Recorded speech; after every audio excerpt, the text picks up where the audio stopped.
Hi, so I thought I'd talk about simple folder generation automation. So we can select in the Automation Center, Microsoft 365, and use this one. When an item is created, create a new folder in SharePoint site, and you choose a SharePoint site.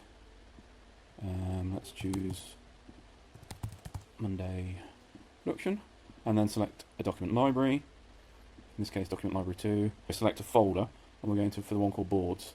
And then if we create this automation, we can now say, well, it's Friday again today. It's Friday, not spell. So when we trigger this automation, it triggers a folder creation within SharePoint. And then because we also have the Secure Embed app installed here, you can see that the folder has automatically been created. And if we open it in SharePoint, we can see where it's been created. So that's the simple folder generation.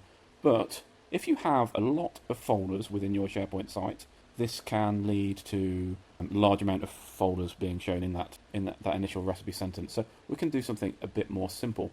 So if we go into Create now and search for 365, there is a different one. And this is when an item is created, create a new folder. So this is very similar. So we can go in and again search for the site and search for the document library. But this time we are doing like a pre-filter before we're searching for the folder. So if I just put boards in here, now when we search for our folders, it's only going to match the ones that we've pre-filtered. So it's only bringing back one in this case. So this is an advanced use case that makes it just a little bit easier to use. And then it works in exactly the same way.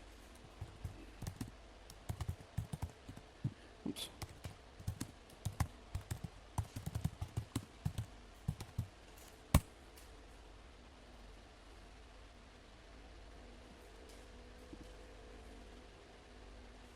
And you get the same result. Thanks for watching.